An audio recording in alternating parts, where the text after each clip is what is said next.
एक बार फिर से आप सभी का बहुत बहुत स्वागत है हमारे YouTube चैनल पे। आज फिर से मैं आप सभी के लिए SOL third semester BA political science honours और बुक का नाम है political process in India, Bharat की राजनीतिक प्रक्रिया। टोटल इस बुक में 8 चैप्टर आपको पढ़ने हैं, जिसमें से ऑलरेडी हमने 3 चैप्टर कंप्लीट करवा रखे हैं। ये हमारा पहला चैप्टर है जिसको हमने ऑलरेडी कंप्लीट कर रखा है। ये दूसरा चैप्टर है, ये भी कंप्लीट हो चुका है। तीसरा चैप्टर भी हमारा कंप्लीट हो चुका है और चौथे चैप्टर का जो हमारा पहला पॉइंट है ये भी हमारा कंप्लीट हो चुका है। आज हम चौथे चैप्टर का दूसरा पॉइंट पढ़ने वाले हैं, अलगाव और आवास की राजनीति। वीबीआई लिखा हुआ है, वेरी वेरी इंपॉर्टेंट रहेगा, बहुत महत्वपूर्ण है। और जितने भी चैप्टर हमने कंप्लीट करवाए हैं इन सभी के वीडियोस हमारे यूट्यूब चैनल पे आ चुके हैं। यदि आपने उन वीडियोस को नहीं देखा तो जरूर देखें, क्योंकि बिना उन वीडियोस को देखे हुए आप आगे के टॉपिक्स को सही तरीके से नहीं समझ पाएंगे। इसलिए जरूरी है कि आप पहले के जितने वीडियोज हमारे आ चुके हैं उन सभी वीडियोज को सही तरीके से देख ले। तो आइए शुरुआत करते हैं चैप्टर 4 का सेकेंड नंबर पॉइंट, जिसका नाम है अलगाव और आवास की राजनीति। सबसे पहला पॉइंट ही हमारा कहता है अलगाव और आवास की राजनीति। तो देखिए यहाँ पे जो पॉलिटिक्स है ये आवास को लेके है। आवास का मतलब क्या होता है? घर, जहां पे आप रहते हैं वही हमारा आवास है। और अलगाव का क्या मतलब होता है? जब किसी जाति, धर्म या अल्पसंख्यक इन मुद्दों के आधार पर किसी व्यक्ति को अपने समाज से बाहर कर देना, या गलती से वो व्यक्ति बाहर हो जाता है, या फिर कोई व्यक्ति जानबूझ के या कोई किसी शक्ति के माध्यम से उनको उन जगहों से विस्थापित कर दिया जाए, हटा दिया जाए, अलग कर दिया जाए, तो ये अलगाव हो जाता है। तो आज मुख्य रूप से इस टॉपिक के अंदर हम अलगाव और आवास की राजनीति, पॉलिटिक्स के बारे में ही समझेंगे। तो आइए शुरुआत करते हैं इस चैप्टर के सबसे पहले पॉइंट से। देखिए, अलगाव और आवास की राजनीति जो है एक जटिल और विवादास्पद विषय है। मतलब क्या है कि अलगाव की राजनीति हो जाए या आवास की राजनीति हो जाए, यह एक बहुत ही जटिल है। मतलब कि इसे समझने में, इसको एक्सप्रेस करने में, एक्सप्लेन करने में काफी कठिनाइयां होती है। और ये विवादास्पद विषय है, मतलब कि हमेशा ये जो सब्जेक्ट है ना, ये जो टॉपिक है ना, आवास और अलगाव की राजनीति, ये विवादों से ही घिरा हुआ रहता है। हमेशा इसमें कुछ ना कुछ झोल झपाटा होता ही रहता है। जो क्या होता है, अगर हम अलगाव और आवास की बात करें तो ये इतिहास, समाजशास्त्र, राजनीति विज्ञान के कई महत्वपूर्ण पहलुओं को छूता है। आप अगर आवास और अलगाव की बात कर रहे हैं तो सिर्फ और सिर्फ, अभी तो आप पॉलिटिकल साइंस पढ़ रहे हैं तो ऑफ कोर्स इसका टॉपिक है पॉलिटिकल साइंस का अलगाव और आवास की राजनीति। इसका ये मतलब नहीं है कि ये इतिहास को टच नहीं करता, ये इतिहास को भी टच करता है। इसका ये मतलब नहीं है सोशियोलॉजी को टच नहीं करता, नहीं, ये समाजशास्त्र को भी टच करता है, पॉलिटिकल साइंस को भी टच करता है। मतलब ये एक ऐसा टॉपिक है जो कई सारे सब्जेक्टों में आपको टच होता है, छूता है, उसको उसमें पढ़ना होता है। तो अगर आपके मन में ये प्रश्न आ रहा है कि अलगाव और आवास की राजनीति क्या हमें पॉलिटिकल साइंस में ही पढ़ना है, तो नहीं, ये आपको हिस्ट्री में भी पढ़ना है, ये आपको सोशियोलॉजी में भी पढ़ना है, ये आपको पॉलिटिकल साइंस में तो पढ़ना ही पढ़ना है। क्योंकि मुख्य रूप से अगर पॉलिटिकल साइंस, राजनीतिक विज्ञान का ये टॉपिक है सब्जेक्ट के अंदर और नए सिलेबस के अनुसार है, और वीबीआई है, वेरी वेरी इंपॉर्टेंट पॉइंट, क्योंकि एग्जाम में इस प्रश्न के आने की संभावना हमेशा बना रहता है। क्यों? क्योंकि ये विवादास्पद मतलब टॉपिक है, हमेशा कुछ ना कुछ इन सब टॉपिक के अंदर झोलमोल चलता ही रहता है। तो याद रखिएगा कि यह जो है वो इतिहास, समाजशास्त्र और राजनीतिक विज्ञान तीनों को कहीं ना कहीं टच करता है। मतलब तीनों के अंदर आपको इनसे जुड़ी हुई चीजों को पढ़ना होता है। यह विशेष रूप से उन समाजों में देखा जाता है जहां सामाजिक, आर्थिक और सांस्कृतिक विभाजन गहरे होते हैं। अब ये जो अलगाव की राजनीति है और आवास की राजनीति है, ये आपको कहां देखने को मिलता है? देखिए, ये अक्सर आपको ऐसे समाज के अंदर, ऐसे राज्य के अंदर, ऐसे देश के अंदर, ऐसे कस्बे, गांव, जिलों के अंदर देखने को मिलेगा जहां पे जो सांस्कृतिक विभाजन है, जो उसका संस्कृति का बंटवारा है, वो बहुत गहरा होता है। बहुत गहरा कहने का क्या मतलब है कि जहां पे, अब आप समझिए कि इसे आप आसान भाषा में समझना चाहे तो बहुसंख्यक और अल्पसंख्यक वाले जगहों पे ये सारी चीजें, अलगाव और आवास की राजनीति आपको ज्यादा देखने को मिलेगा। या फिर जिन्होंने अपनी संस्कृति को बहुत ज्यादा मान्यता दे रखा है, जो रूढ़िवाद विचारधारा के हैं, जो पुराने सभ्यता, संस्कृति, समाज के तौर तरीकों को आज तक लेके चल रहे हैं, परिवर्तन नहीं चाहते हैं, वहां पे आपको अलगाव और आवास की राजनीति देखने को मिलेगा। इसके अलावा हम अलगाव और आवास की राजनीति के विभिन्न पहलुओं पर भी चर्चा करेंगे। आज के इस टॉपिक में हम ये समझेंगे कि अलगाव क्यों होता है, अलगाववाद क्यों होता है, कैसे लोगों को इन सब कार्यों को करने के लिए प्रेरित किया जाता है, आवास क्या है, आवास की राजनीति क्या है, आवास जरूरी क्यों है, आवास कैसे प्राप्त किया जाता है, और आवास ना प्राप्त होने पर हमारे जीवन के किन किन पहलुओं पर उससे परेशानियां उत्पन्न होती है। ये सारे टॉपिक्स आज इसी टॉपिक के अंदर कवर होंगे। अब देखिए, आज हम जो बात करने वाले हैं इसमें हम आपको बताएंगे कि अलगाव और आवास की राजनीति के कारण क्या है, इससे क्या क्या प्रभाव पड़ता है और इसका समाधान क्या है। हाँ, इसका समाधान क्या है, इसको हम कैसे सही कर सकते हैं, कैसे इसको उचित मार्गदर्शन दिया जा सकता है, इन सभी मुद्दों के ऊपर आज हम बात करने वाले हैं।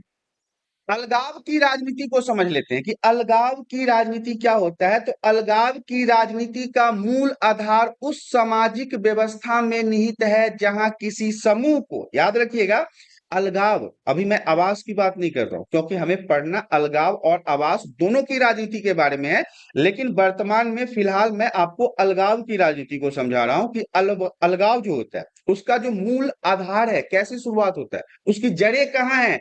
तो उसका जो सामाजिक व्यवस्था जो है वो उसी के अंदर निहित है जहां पे जानबूझकर किसी समूह को या फिर अनजाने में अन्य समूहों से अलग कर दिया जाता है। जो समाज का निर्माण होता है उस समाज को या तो जानबूझकर उनके लोगों से अलग कर देना या अनजाने में ही उस समूह का वहां से विस्थापित हो जाना, अलग हो जाना, अलगाववाद कहलाता है।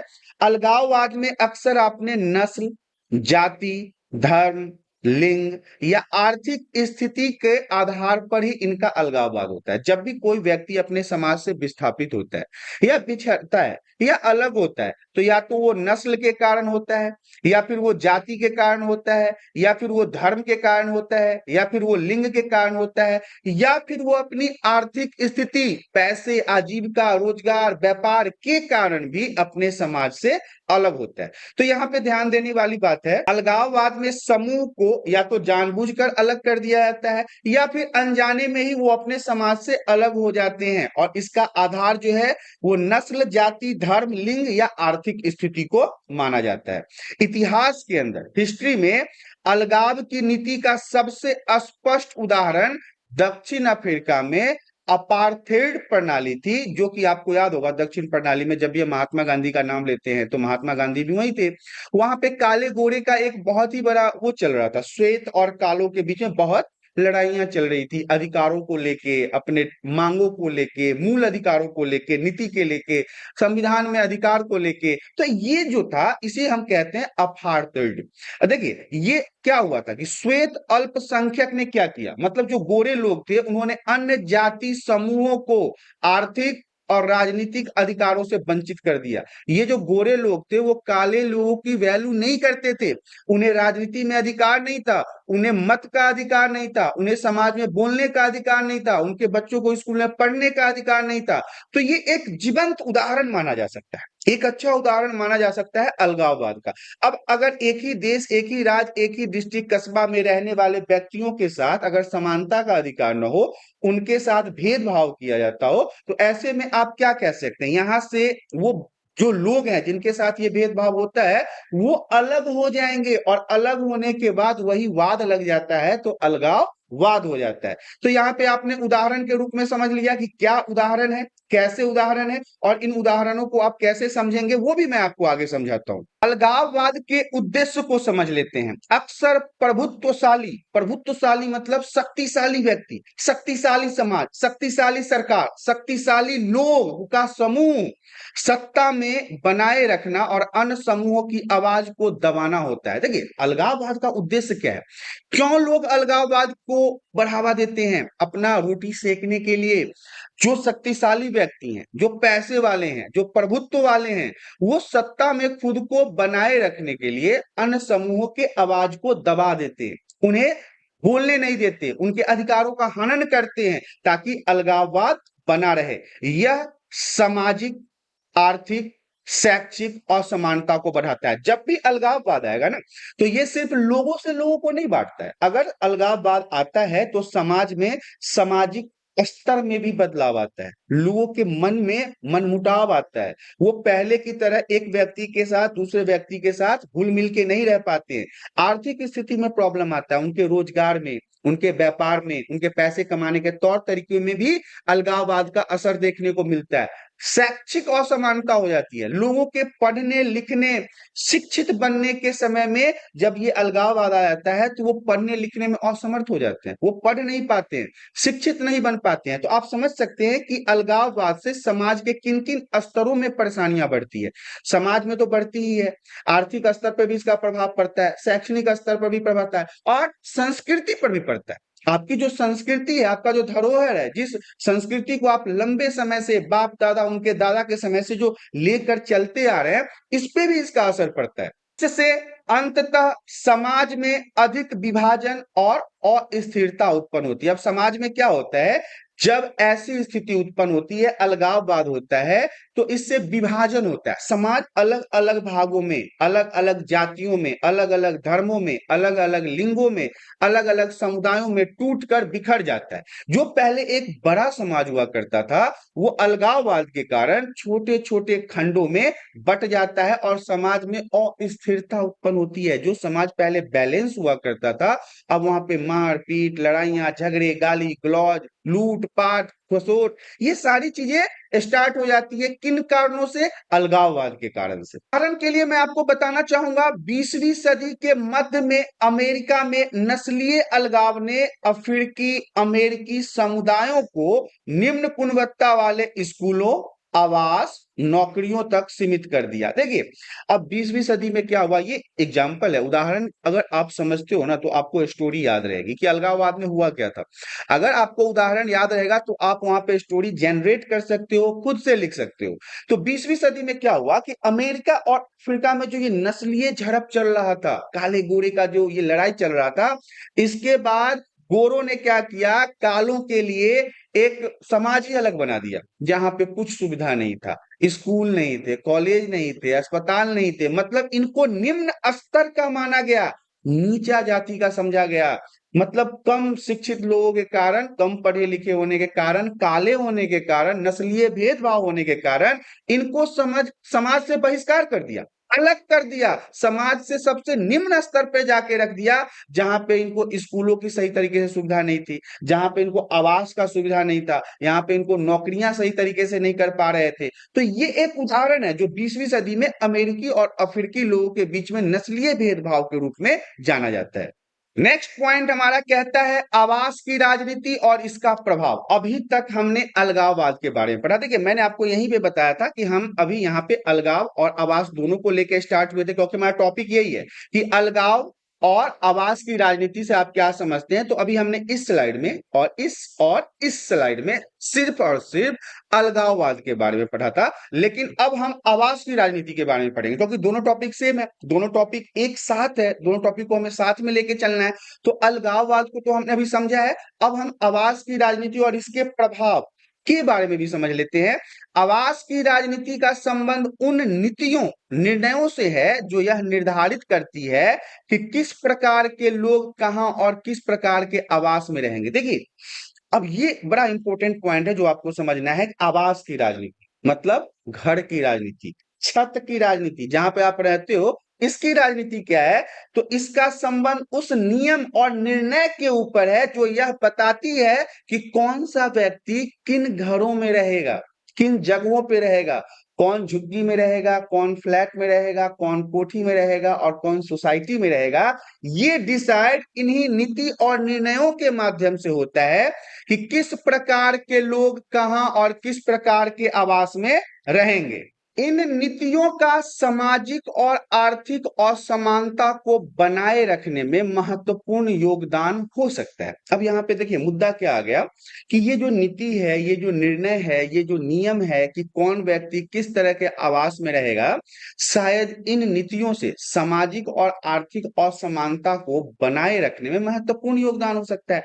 असमानता मतलब बैलेंस नहीं है वो। उदाहरण के लिए मैं आपको बताना चाहूंगा, रेड लाइनिंग एक ऐसी ही नीति थी जो 20वीं सदी के मध्य में अमेरिका में प्रचलित थी। ध्यान से समझिएगा, याद रखिएगा, रेड लाइनिंग एक ऐसा ही नियम था एक ऐसा ही निर्देश था, नीति था, जो 20वीं सदी के मध्य में सबसे ज्यादा प्रचलित कहाँ था? अमेरिका में। अभी मैंने आपको पहले वाले स्लाइड में बताया, उदाहरण के लिए 20वीं सदी के मध्य में अमेरिका में नस्लीय अलगाव, इसी से रिलेटेड ये रेड लाइनिंग है। रेड लाइनिंग मतलब रेड लाइन, इसी के अंदर रहना है इन लोगों को। ये नीति जो थी वो अमेरिका में बहुत प्रचलित थी। इसमें क्या हुआ, बैंकों और बीमा कंपनियों ने, जो बैंक थे, जो लोन देते थे, जो इंश्योरेंस करते थे, जो जीवन बीमा देते थे, उन लोगों ने अल्पसंख्यक समुदायों को ऋण देने से इनकार कर दिया। जिनकी जनसंख्या कम थी, जो समाज में दबे कुचले लोग थे, निचले स्तर के लोग थे, कमजोर थे, जिनकी सामाजिक व्यवस्था सही नहीं थी, जिनकी आर्थिक व्यवस्था सही नहीं थी, उनका हालात उस समय सही नहीं था, तो 20वीं सदी में ऐसे ही लोगों को अमेरिका के बैंकों ने लोन देने से मना कर दिया, उनका इंश्योरेंस करने से मना कर दिया। इन समुदायों को आवास की गुणवत्ता और सामाजिक गतिशीलता में बाधा उत्पन्न हो गई। जो व्यक्ति लोन लेके अपना परिवार बढ़ाना चाहता था, घर बनाना चाहता था, इंश्योरेंस करवा के अपने जीवन को सुरक्षित करना चाहता था, उनके उन प्रोग्रेस में, उन्नति में बाधा उत्पन्न हो गई, क्योंकि सरकार ने ऐसे लोगों को लोन देने से मना कर दिया, इंश्योरेंस करने से मना कर दिया, तो इनके जीवन की गुणवत्ता में बाधाएं उत्पन्न होने लगी, कई प्रकार की दिक्कतें उत्पन्न होने लगी, और इनकी जो गतिशीलता थी, जो प्रोग्रेस था, वो भी वहीं पे रुक गया। तो ये था रेड लाइनिंग। एक नंबर के लिए भी बहुत महत्वपूर्ण रहेगा, आपसे पूछा जा सकता है रेड लाइनिंग क्या थी, तो आप बताओगे कि 20वीं सदी में अमेरिका और अफ्रीका में बहुत प्रचलित था, जिसमें नस्लीय भेदभाव के कारण जो अल्पसंख्यक लोग थे, जो निचले स्तर के लोग थे, जो दबे कुचले थे, जिनकी आर्थिक स्थिति सही नहीं थी, उनको वहां के बैंकों ने,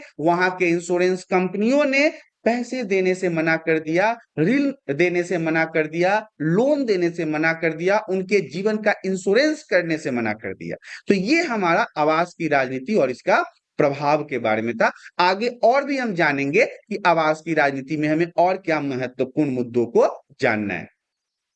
आवास की राजनीति का प्रभाव सिर्फ व्यक्तिगत स्तर पे नहीं हुआ है। अब आप ये नहीं कह सकते हैं कि आवास नहीं है तो इससे सिर्फ और सिर्फ व्यक्तिगत स्तर पर प्रभाव पड़ा। जैसे कि मेरे पास घर नहीं है तो इसका असर मेरे ऊपर ही नहीं पड़ा है, ये व्यक्तिगत नहीं है, पर्सनल नहीं है, बल्कि इसका प्रभाव सामुदायिक स्तर पर पड़ा है, पूरे समाज पर पड़ा है, पूरे कस्बे, जिले, राज्य, देश पे पड़ा है।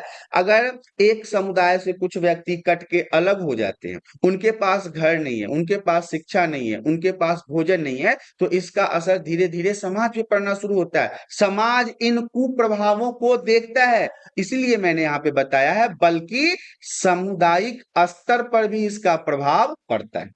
जब एक समुदाय को आवास की सुविधाओं से वंचित किया जाता है, जब एक प्रकार के लोग, जब एक समुदाय के लोग, जब अल्पसंख्यक लोग, जब पिछड़ी जाति के लोग, दबे कुचले लोगों को आवास की सुविधा से वंचित कर दिया जाए, उनको घर प्रदान न किया जाए, तो ये असर सिर्फ और सिर्फ उनके घरों पे नहीं, छतों पे नहीं होता, बल्कि उनके निवासी जो होते हैं, उस समुदाय में रहने वाले जो लोग होते हैं, उनके शिक्षा, स्वास्थ्य, रोजगार के अवसरों के पर भी इसका प्रभाव पड़ता है। क्योंकि रोटी, कपड़ा और मकान तो हमारे भारत में नहीं, पूरे विश्व में सबसे महत्वपूर्ण तो यही है। पहले तो रोटी दो, फिर मकान दो, फिर कपड़ा, ये तीनों इंपॉर्टेंट है। अगर आपके पास मकान नहीं है तो आप रहोगे कहाँ? अगर रहोगे नहीं तो पढ़ोगे कहाँ? अगर पढ़ोगे नहीं तो इलाज कहाँ करवाओगे? अगर स्वास्थ्य अगर किसी कारण से आपका खराब हो जाता है तो आप इलाज कैसे करवाओगे? इसके अलावा अगर एक जगह आपका ठिकाना नहीं है तो आप पैसे कैसे कमाओगे, नौकरी कैसे करोगे? देखिए, आवास का प्रभाव जो है वो किन किन स्तरों पे पड़ता है। कई सारे लोग शिक्षा, स्वास्थ्य और रोजगार के अवसरों से वंचित हो जाते हैं। इसका परिणाम यह होता है कि समाज के विभिन्न हिस्सों के बीच खाइयां और गहरी हो जाती है, दबे कुचले लोग और गरीब होते चले जाते हैं, अमीर व्यक्ति और अमीर होते चले जाते हैं, इन्हें सुविधा नहीं मिलता, इन्हें मौका नहीं मिलता कि ये अपने आप को अग्रसर कर सके। तो ये आवास का कितना महत्व है आप समझ सकते हैं, जिससे क्या होता है, सामाजिक संघर्ष और असंतोष फैल जाता है। समाज के अंदर आपस में ही लोगों का एक दूसरे पे भरोसा नहीं रहता, अपने सरकार पे भरोसा नहीं रहता, अपने संविधान पे भरोसा नहीं रहता, और ये भी एक कारण है कि लोग फिर गलत रास्तों पे चल पड़ते हैं। जब वो किसी भी प्रकार के सुविधाओं से वंचित हो जाते हैं, सरकार उन पे किसी भी प्रकार के सुविधा का लाभ नहीं देता, तो अंत में क्या होता है, असंतोष के कारण संघर्ष उत्पन्न हो जाता है, लोग हथियार उठा लेते हैं, लोग एक दूसरे को मारने पे उतावले हो जाते हैं। तो ये समस्याएं हैं, ये आवास की राजनीति के बारे में था। नेक्स्ट पॉइंट हमारा कहता है आधुनिक संदर्भ में अलगाव और आवास की राजनीति। अब आधुनिक संदर्भ में अलगाव और आवास की राजनीति से आप क्या समझते हैं? पॉइंट हमारा कहता है आधुनिक संदर्भ में अलगाव और आवास की राजनीति। अब इसमें क्या होता है इसे भी जान लेते हैं। आधुनिक युग में मतलब अभी वर्तमान समय में जब हम अभी बात कर रहे हैं, तो अभी की हम बात करेंगे, अलगाव और आवास की राजनीति के स्वरूप बदल गए हैं, थोड़ा सा चेंजिंग हो गया, लेकिन इनकी जड़ें अभी भी गहरी है। उदाहरण के लिए शहरों में आर्थिक असमानता, आवास संकट, निम्न आय वाले वर्गों के लिए उपनगरों में धकेल दिया जाना जहां सुविधाओं की कमी होती है। इसके अलावा सरकारी नीतियों, शहरी योजनाओं में इन वर्गों की जो आवश्यकता को नजरअंदाज कर दिया जाता है। देखिए, आधुनिक संदर्भ में अलगाव और आवास की जो राजनीति है पहले से तो बहुत बेहतर है, लेकिन अभी भी ये हमारे समाज में है। आज आप बड़े बड़े शहरों में जाओ, दिल्ली, मुंबई, चेन्नई, यहाँ पे आप देखोगे कि गरीब लोगों के रहने के लिए घर नहीं है, भोजन नहीं है, सुविधाएं नहीं है, स्वास्थ्य का देखभाल नहीं है। लेकिन वहीं पे अमीर व्यक्तियों की कॉलोनी, सोसाइटी देखोगे, वो चमचमाता हुआ, कारों से भरा हुआ, वो साफ सफाई एकदम बिल्कुल, पानी की सुविधा, बिजली की सुविधा, अच्छे वातावरण। लेकिन जो लोग गरीब हैं, जो मजदूर हैं, जो छोटे तबके के हैं, जो निचली जाति के हैं, उन्हें चौल में रहना पड़ता है, दिल्ली में उन्हें घेरों में रहना पड़ता है, और वो इतनी खराब स्थिति होती है, इतना बुरा वातावरण होता है उनके जीवन के लिए, जो आप समझ नहीं सकते। और जो सरकारी योजना है उनका भी लाभ ऐसे गरीब व्यक्तियों तक नहीं पहुंच पाता, असमानता है। अमीर व्यक्ति ही उन लाभों को प्राप्त कर पाते हैं, गरीब व्यक्ति नहीं कर पाते। शहर के इन वर्गों की आवश्यकताओं को अक्सर क्या किया जाता है, नजरअंदाज किया जाता है, उनको अच्छे से सुविधा प्रदान नहीं किया जाता, क्योंकि गरीब लोगों को देखने वाला तो कोई नहीं है। तो यही है आधुनिक संदर्भ में अभी के समय में अलगाव और आवास की राजनीति। तो ऐसे व्यक्ति जिनके स्वास्थ्य का देखभाल नहीं हो रहा है, उनके शिक्षा का देखभाल नहीं हो रहा है, उनके लिए आवास की व्यवस्था नहीं की जा रही है, तो ऐसे ही व्यक्ति जाके आगे संघर्ष करने लगेंगे ना, असंतोष होगा ना, अलगाववाद की राह पे चलना शुरू हो जाएंगे ना। तो यहीं से शुरुआत होता है अलगाववाद का, जब सरकार अपने नीतियों के माध्यम से ऐसे व्यक्तियों के अधिकारों का हनन करती है, उन पर नजरअंदाज करती है, उनको ध्यान में नहीं रखती है, तो यहीं से अलगाववाद की शुरुआत हो जाती है। भारत में भी आवास की राजनीति का गहरा प्रभाव देखा जा सकता है, भारत में भी है। अभी तो मैं पूरे दुनिया की बात कर रहा था, लेकिन हमारा भारत भी इससे वंचित कहाँ है, भारत में भी ये सब चीजें देखने को मिलती है। अब हमें तो ऐसा लगता है, हम आज तक कभी भारत से बाहर गए नहीं, लेकिन भारत में जो चीजें मैं देख रहा हूं, तो मुझे लगता है सबसे ज्यादा अपने यहाँ ही है। लोगों के इच्छाओं का नजरअंदाज करना, सरकारी नीतियों से इन्हें वंचित रखा जाना, इनके सुख सुविधाओं का नजरअंदाज करना, सबसे ज्यादा भारत में ही होता है। भारत में ये सबसे ज्यादा देखा जाता है। यहाँ विभिन्न जाति हैं, मतलब अलग अलग तरह के जाति समुदाय के बीच में आवासीय विभाजन बहुत स्पष्ट है। दलित और अन्य वंचित समुदायों को अक्सर गांव और शहरों में मुख्य आबादी से अलग बस्तियों में रहना पड़ता है। सही बात है। जो दलित लोग होते हैं, जो पिछड़े लोग होते हैं, जो अति पिछड़े लोग होते हैं, जो जनजातीय लोग हैं, इन लोगों को शहरों से अलग रखा जाता है, इन्हें गरीब समझा जाता है, इन्हें गंदा समझा जाता है, इनसे छुआछूत की भावना उत्पन्न होती है। ऐसा विचार आज भी हमारे भारत देश के अंदर लोगों का है। इसीलिए इन्हें शहर से अलग, जहां मुख्य शहर होता है, जहां पे सब कुछ चमचमाता, मॉल है, बिल्डिंग्स है, होटल्स हैं, बड़े बड़े 5 स्टार होटल्स हैं, बड़े बड़े लोगों के बिल्डिंग्स हैं, जहां पे फॉर्च्यूनर, ऑडी वगैरह चलती है, वहां पे गरीबों का इज्जत नहीं है, वहां पे गरीब लोगों की बस्ती नहीं मिलेगी। जहां पे रिक्शा है, जहां पे ठेला है, जहां पे रेरी है, आपको ये गरीब व्यक्ति वहीं मिलेंगे, और उनका वातावरण उनके पहले वाले के वातावरण से आकाश और जमीन आपको दिखेगा। गंदगी इनके पास होती है, कोई साफ सफाई नहीं करवाया जाता सरकार की तरफ से, पानी की सुविधा नहीं दी जाती, बिजली की सुविधा नहीं होती, इनके स्वास्थ्य की सुविधा नहीं होती, इनके बच्चों के लिए शिक्षा की सुविधा नहीं होती, इनको शहरों से अलग रखा जाता है और उसका नाम दे देते हैं उप महानगर, मतलब अलग। इन गरीबों के लिए अलग बस्ती बनाओ, चौल बनाओ, घेर बनाओ और बड़े शहरों से इन्हें अलग रखो। तो देखिए, इन बस्तियों में सुविधाओं की कमी होती है, मैं शुरुआत से यही बता रहा हूं। जहां पे इन लोगों को रखा जाता है उसमें सुविधा के नाम पे मात्र गंदगी है, पॉल्यूशन है, यही सब है। इन समुदायों की सामाजिक और आर्थिक प्रगति में बाधा डालती है। स्वाभाविक सी बात है, जब उनके बच्चे पढ़ेंगे नहीं, जब उनको उनका स्वास्थ्य सही नहीं रहेगा, वो हेल्दी बच्चों को पैदा नहीं कर पाएंगे, तो फिर वो समाज में प्रगति करेंगे कैसे? जीवन भर तो वो रिक्शा ठेला रेडी खींचते खींचते उनका चला गया, आगे उनका बच्चा भी यही करेगा, क्योंकि वो बच्चा पढ़ाई नहीं कर पा रहा।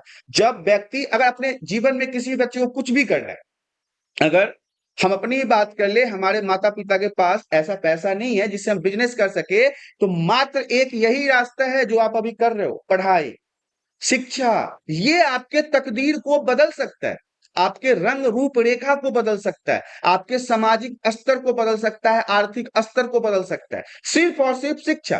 तो जब ऐसे गरीब व्यक्तियों को शहर से दूर रखा जाता है, इनके लिए अलग जगह दिया जाता है जहां पे सुविधाएं नहीं होती, स्वास्थ्य की सुविधाएं नहीं है, शिक्षा की सुविधा नहीं है, बिजली की सुविधा नहीं है, पानी की सुविधा नहीं है, तो ये प्रोग्रेस कैसे करेंगे, विकास कैसे करेंगे? विकास के लिए मूलभूत जो चीजें हैं वो तो चाहिए, सही तरीके का भोजन, बिजली, पानी, शिक्षा, स्वास्थ्य, ये तो सरकार को मुहैया कराना चाहिए। लेकिन नहीं, इन्हें शहरों से अलग धकेल दिया जाता है जहां पे सुविधा के नाम पर इनके पास कुछ नहीं होता। दिन भर ये कैसे कैसे अपने परिवारों को चलाते हैं, दिन भर कुछ ना कुछ काम करते हैं, तब जाके दो वक्त की रोटी ये जुटा पाते हैं। तो ये है, प्रॉब्लम है ये हमारे भारत के आवास की राजनीति या फिर आपके ये अलगाव की राजनीति, इसमें ये दुविधा है, ये परेशानी है। ये मुद्दा वाकई में बहुत सीरियस है, इसके ऊपर सरकार को ध्यान देना चाहिए, लोगों के दिमाग को पढ़ना चाहिए।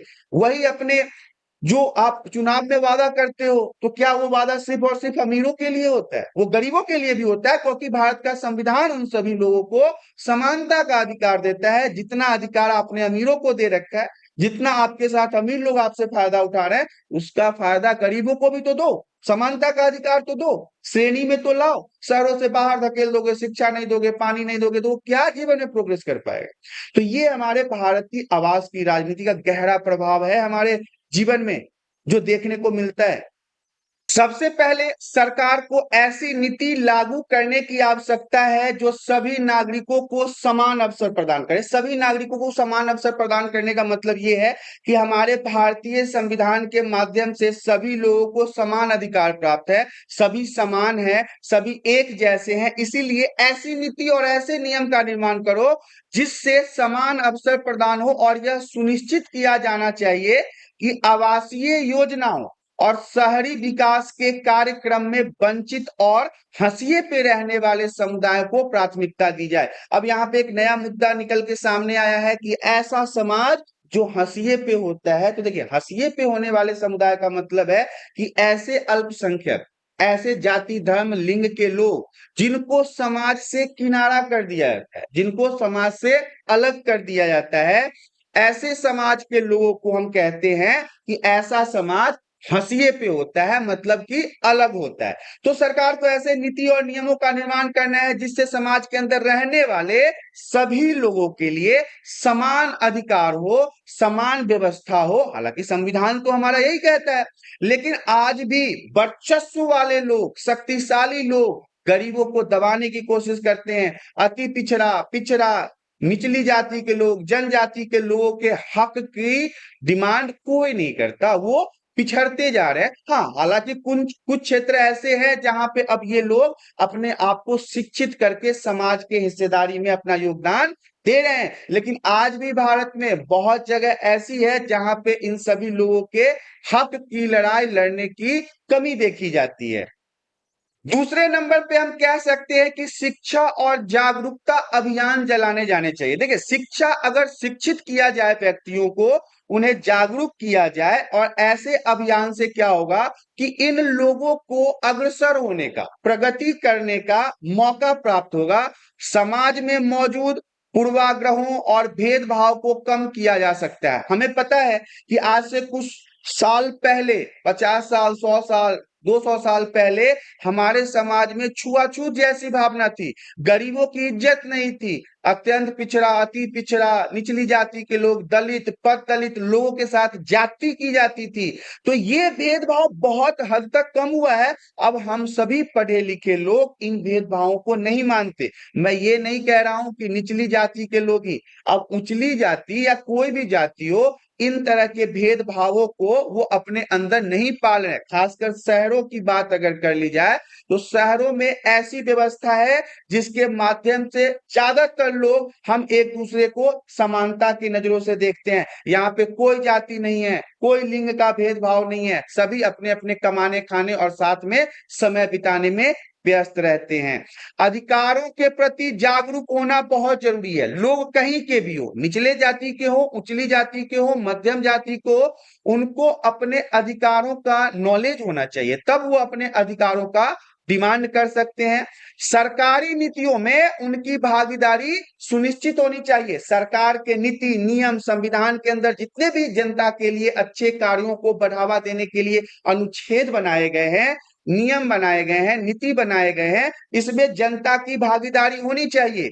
और तीसरे नंबर पे मैं आपको बताना चाहूंगा, कई प्रकार के एनजीओ हैं, कई प्रकार के गैर सरकारी संगठन है, कई प्रकार के सरकारी संगठन है, ऑर्गेनाइजेशन है, संस्थाएं हैं, जो इन तरह के लोगों को और आगे बढ़ाने में अपनी सक्रिय भूमिका निभा रहे हैं। वो समाज के वंचित वर्गों को संगठित कर उनके अधिकारों के लिए आवाज उठा रहे हैं, उनके अधिकारों के लिए सरकार के पास गुहार लगा रहे हैं, सरकार पर दबाव डाल सकते हैं, और इन वर्गों को प्राथमिकता मिल रही है। तो ये इंपॉर्टेंट है। इसके माध्यम से आप इन समस्याओं के समाधान के ऊपर काम कर सकते हैं। अगर ऐसी चीजों को अगर लागू किया जाता है तो फिर लोगों के अंदर, समाज के अंदर जागरूकता उत्पन्न होगा। लेकिन एक बात याद रखिएगा, अगर जागरूकता लानी है तो सबसे पहले समाज के इन वंचित लोगों को शिक्षित करना होगा। एक बार ये शिक्षित हो जाएंगे, अपने अधिकारों को समझने लगेंगे, उसके बाद ये खुद से भी सरकारों के साथ डिमांड कर सकते हैं, दबाव बना सकते हैं, अपने अधिकारों की बात कर सकते हैं। अलगाव और आवास की राजनीति एक जटिल मुद्दा है। शुरुआत में ही मैंने आपको बताया था, जो समाज में क्या करता है, असमानता और विभाजन को बढ़ावा देता है। अगर समाज में अलगाववाद है, आवास की राजनीति है, तो ऐसे में आम जनता एक दूसरे पे भरोसा नहीं करती, समाज टूटता है, राज्य टूटता है, देश टूटता है, संस्कृति पे असर पड़ता है, सामाजिक स्तर पर असर पड़ता है, आर्थिक स्तर पे असर पड़ता है। इसे समझने और इसके प्रभावों का सामना करने के लिए व्यापक दृष्टिकोण की आवश्यकता है, सूझबूझ की आवश्यकता है। इसमें सरकारी नीति, सामाजिक जागरूकता, सामुदायिक भागीदारी की भूमिका भी महत्वपूर्ण मानी जाती है। समाज के प्रत्येक वर्ग को समान अधिकार, अवसर प्रदान करने की दिशा में उठाए गए कदम न केवल सामाजिक समरसता को बढ़ावा देता है, बल्कि समाज को भी मजबूत और स्थिर बनाए रखने में मदद करता है। देखिए, अगर समाज में समानता है तो आपको पता होना चाहिए कि समाज अपने आप एकजुट हो जाएगा, समाज में टूटने की बातें नहीं आएगी। नए अधिकार अगर उन्हें प्राप्त होते हैं, अवसर प्राप्त होते हैं, शिक्षा का अवसर हो, स्वास्थ्य का अवसर हो, और भी बहुत सारे अवसर होते हैं, अगर ये इनको प्राप्त होता है तो अलगाववाद और आवास की राजनीति को मौका ही नहीं मिलेगा व्यापक होने का, समाज में बढ़ने का। इसके अलावा इस विषय पर गंभीरता से विचार करने का बात अगर मैं करूं तो होनी चाहिए। इस विषय को इतना जटिल है कि इसमें विचार होना बहुत जरूरी है। सही दिशा में कदम उठाने से हम एक समान और न्यायपूर्ण समाज का निर्माण कर सकते हैं। अगर समानता लाते हैं तो न्यायपूर्ण समाज का निर्माण कर सकते हैं। अलगाव और आवास की राजनीति समाधान तभी संभव है जब सभी हितधारक एकजुट होकर इस दिशा में प्रयास करेंगे। सभी लोगों को प्रयास करना होगा, एक व्यक्ति के बोलने से नहीं होगा। और ऐसे समाज का निर्माण करें जिससे सभी को समान अवसर प्राप्त हो और इस समाज में सभी को सम्मान मिले। तो फिर अलगाववाद जैसी समस्याएं नहीं आएगी, आवास के ऊपर राजनीति की समस्या नहीं आएगी। तो ये इंपॉर्टेंट पॉइंट यहाँ पे आपके लिए था। इस तरह से आपने देखा SOL third semester BA political science honours political process in India, Bharat की राजनीतिक प्रक्रिया यहाँ पे समाप्त हो जाता है। आशा करता हूं वीडियो में दी गई जानकारी आप सभी को पसंद आया होगा। यदि जानकारी पसंद आया है तो वीडियो को लाइक और चैनल पे पहली बार आए हैं तो चैनल को सब्सक्राइब करें ताकि इसी प्रकार के एजुकेशनल वीडियो आपको हमेशा प्राप्त होता रहे। आज के लिए इतना ही, धन्यवाद।